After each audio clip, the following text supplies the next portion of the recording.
priest forever in the line of Melchizedek,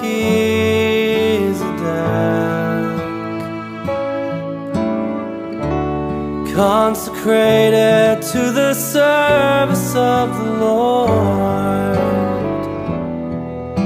to sit at His right hand.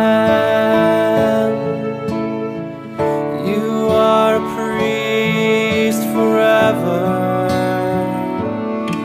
in the line of Melchizedek,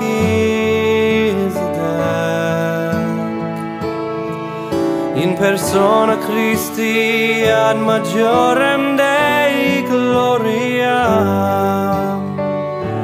totus tuus. Amen.